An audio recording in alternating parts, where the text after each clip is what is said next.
Hi friends, అందరికీ welcome to our channel అమ్మతో రీతూరిని blogs.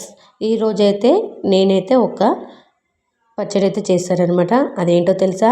కమ్మ కమ్మగా ఉండే పుల్ల పుల్లగా ఉండే గోంగూర రోటి పచ్చడి అయితే చేశానండి. ఆ పచ్చడి అంటే చాలా మందికి ఇష్టం ఉంటుంది. ఈ గోంగూర రోటి పచ్చడి ఇష్టం లేని వాళ్ళు అయితే ఎవరు ఉండరు, చాలామంది ఇష్టపడతారు. ఈ గోంగూర రోటి పచ్చడి అయితే 10 నుంచి 15 రోజుల వరకు నిల్వగా ఉంటుంది.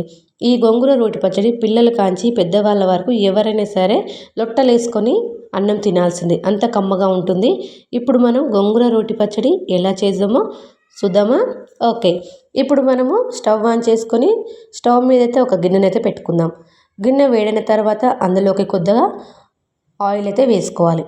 ఆయిల్ కొద్దిగా వేడైన తర్వాత ఇప్పుడు మనము ఒక చిటికెడు జీలకర్ర, ఒక 7-8 వెల్లిపాయలు, అలాగే మనము పచ్చిమిర్చిని వేసుకొని వేగనిచ్చుకుందాం. ఇలా పచ్చిమిర్చి వేగిన తర్వాత ఇప్పుడు వాటిని వేరొక ప్లేట్లోకి అయితే మొత్తం తీసుకొని వేసుకోవాలి. ఇలా పచ్చిమిర్చి వేసిన తర్వాత అదే గిన్నెలోకి మనము ఇంకొక స్పూన్ అంత ఆయిల్ వేసి ఇప్పుడు మనం గోంగూరనైతే ఇందులోకి అయితే వేసుకోవాలి.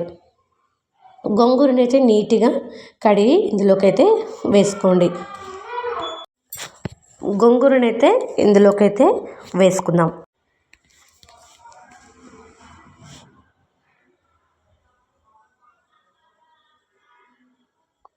ఇప్పుడు గోంగూరని వేసిన తర్వాత ఒక అర స్పూన్ అంతా పసుపు అయితే వేసుకోవాలి. పసుపు వేసుకొని మొత్తము గోంగూర కలిసేలాగా కలుపుకోవాలి. ఇలా కలుపుకున్న తర్వాత మూత పెట్టుకొని గోంగూరని మెత్తగా ఉడికించుకోవాలి.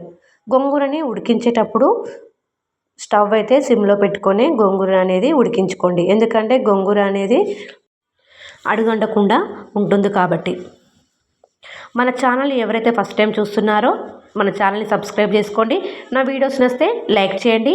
అలాగే నేను చెప్పిన స్టైల్లో గోంగూర రోటి పచ్చడి ట్రై చేసి ఎలా ఉందో మర్చిపోకుండా కామెంట్ బాక్స్లో కామెంట్ చేయండి. ఓకేనా? ఇప్పుడు మనం గోంగూరని అయితే ఉడికించుకున్నాం కదండి. చూడండి, గోంగూర అయితే కేవలం 2 నిమిషాల్లో అయితే మెత్తగా ఉడికిపోయింది. ఇప్పుడు మనము గోంగూర పచ్చడిని అయితే రుబ్బుకుందాం. చూడండి, నేనైతే ఏ పచ్చడి అయినా రోట్లో వేసే రుబ్బుతానండి, మిక్సీ అయితే వాడను. రోట్లో వేయడం వల్ల పచ్చళ్ళు అనేవి టేస్ట్గా ఉంటాయి కాబట్టి నేనైతే ఏ పచ్చడినైనా రోట్లో వేసే రుబ్బుతాను. ఇప్పుడు అలాగే గోంగూరను కూడా రోట్లో వేసి రుబ్బుతాను. చూడండి, ఇప్పుడు నేను ఫస్ట్ అయితే మిర్చి వేసుకొని అలాగే దానికి సరిపడినంత సాల్ట్ కూడా వేసుకొని మిర్చిని అయితే రుబ్బుకుందాం. నేను గోంగూర కొద్దిగా పుల్లగా ఉందని చెప్పేసి మిర్చిని అయితే కొద్దిగా ఎక్కువనే వేసుకున్నానండి. మీరు కూడా గోంగూరను చూసుకొని మనకు మిర్చి ఎంత కావాలో అంతైతే వేసుకోండి. ఇప్పుడు మిర్చి అయితే మొత్తము పేస్ట్ లాగైతే రుబ్బానండి. ఇప్పుడు మనము ఉడికించి పెట్టుకున్న గోంగూరనైతే ఇందులోకైతే వేసుకుందాం.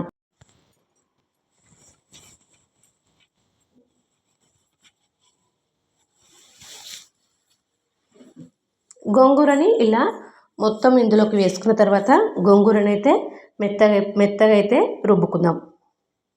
మెత్తటి పేస్ట్ లాగైతే ఇప్పుడు రుబ్బుకుందాం.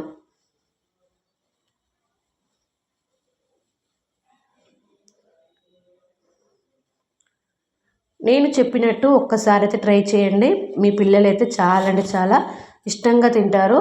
ఈ గోంగూర రోటి పచ్చడి అంత టేస్టీగా ఉంటుంది. చూసారండి, గోంగూర అయితే మెత్తగా చూడండి మెత్తటి పేస్ట్ లాగైతే అయిపోయింది కదా. ఇప్పుడు మనము ఇందులో నుంచి వేరొక బౌల్లోకి అయితే ఈ గోంగూరని అయితే తీసుకుందాం.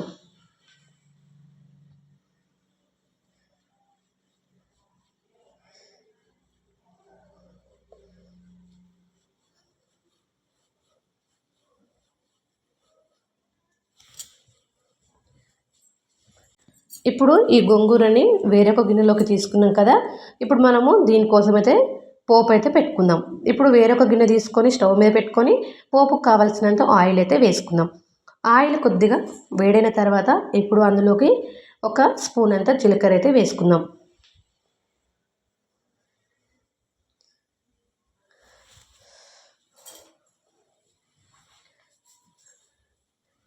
జీలకర్ర వేడిన తర్వాత ఇప్పుడు అందులోకి ఒక 5-6 ఎల్లిపాయలను అయితే దంచి వేసుకోవాలి.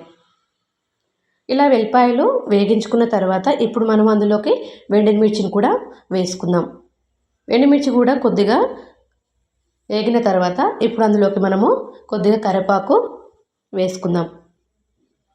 కరివేపాకు కూడా వేగిన తర్వాత ఇప్పుడు మనం అందులోకి స్పూన్ అంతా పసుపు అయితే వేసుకోవాలి. అవన్నిటిని కలిపిన తర్వాత ఇప్పుడు మనము ఈ పోపు అనేది మనము రుబ్బి పెట్టుకున్న గోంగూరలు అయితే వేసుకోవాలి.